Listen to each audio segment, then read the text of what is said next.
Хвала Христу! Сёння з вами хочу падзяліцца думкай, як мы рэагуем на беды і выпрабаванні, которые прыходзяць як бы ў нашае жыццё, з которымі мы сустракаемся. Я далёка не староннік, ніколі не быў прыхільнікам цярпі, так трэба, так Бог хоча, ўсё нармальна, здавайся, апускай рукі, упакорся і так далей. Я ніколі не прыхільнік вось гэтых крайнасцяў. Але таксама цікава, што, дай Бог нам мудрасці гэтыя ўсё-такі тэмы пачуць і зразумець іх. Але цікава, што шмат людзей ёсць, которые жывуць вось па прынцыпу. Цябе жыцці збольшага ўсё гладка.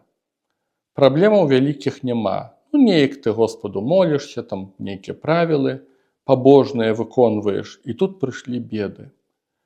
І мы адразу тут жа ўспрымаем, што это як нейкая прысутнасць зла. І мы тады помач ад Бога, скарэй ратаваць сітуацыю, што ж тут сталася і так далей.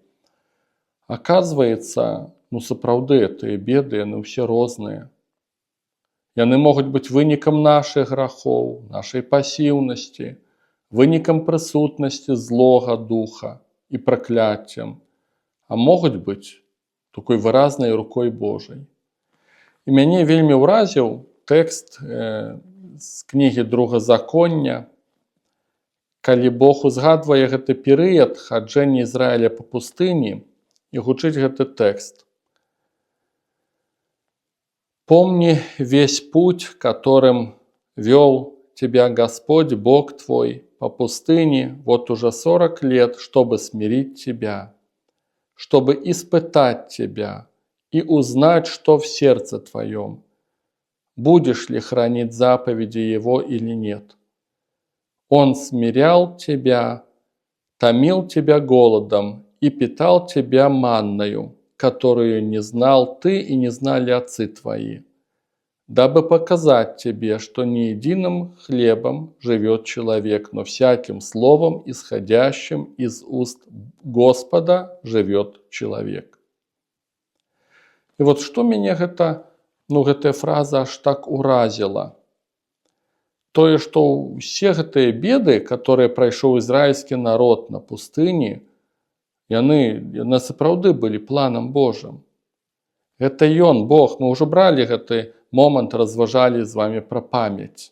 Тут я на іншае звяртаю ўвагу. Ось той самы эпізод, але на іншае, не на памяць, а на тое, што это Бог смирил, чтобы испытать. Это Ён, вот як кажа Писание, да, это Ён томил тебя голодом. Не просто не даеў нешта, а Ён томил тебя голодом и питал тебя манною. Таму што Ён хацеў пазнаць сэрца тваё. Бог ведае сэрца нашае, але, так разумею, што это каб ты сам пазнаў сваё сэрца, каб вот нешта з гэтага выйшла.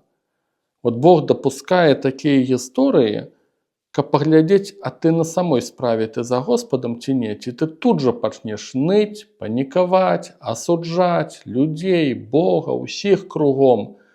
Вот бачыце, што цікава, нам часам здаецца, што калі Бог рашыць усе мае праблемы і пачуе ўсе мае малітвы, вот тады я после гэтага, калі ўбачу моцную руку Божую у маім жыцці, вот тады я буду Богу верным.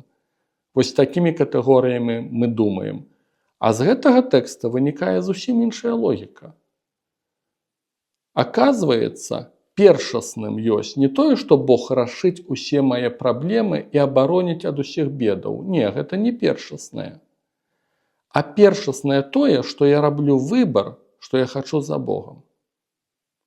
Першаснае тое, што для мяне важна, быць верным Ягонаму Слову, быць верным завету, который з ім заключаю, вот што для мяне важна. І Пісанне нам кажа, дадзены фрагмент, кажа, што Бог выпрабоўвае для таго, каб праверыць цябе, ці сапраўды для цябе важна быць верным Богу. І вось гэтая гісторыя, яна як бы пераварачвае ўсё шыварат на выварат, калі добра падумаць. Да? Нам правда, нам здаецца часта, што Богу з намі надо нянчыцца, і вот калі ён будзе нянчыцца, тады так і быць, мы саізволім нешта там яму даць сябе. А тут не. Тут зусім другая логіка. Зусім другая логіка. Найперш ты прынимаеш рашэнне, ты за Господом. Ты хочаш быць яму верным. Ты ў завет, ты ў саюз з Богом ці не. А потом Бог кажа, а давай теперь поглядим. Вот ты верны будешь нашему союзу ці не? Ну, я вас запрашаю призадуматься над этим словом. Почитайте, калі ласка, удумайтеся. И тое, что Бог выпрабоўвае израильский народ вот так вот, и многих, это не значит, что Бог не любит. Это значит, что это ягоная школа. Это значит, что ён хоча з нас зрабіць людзей з вялікай літары. І ён намі займаецца. Вось пра што гэта значыць.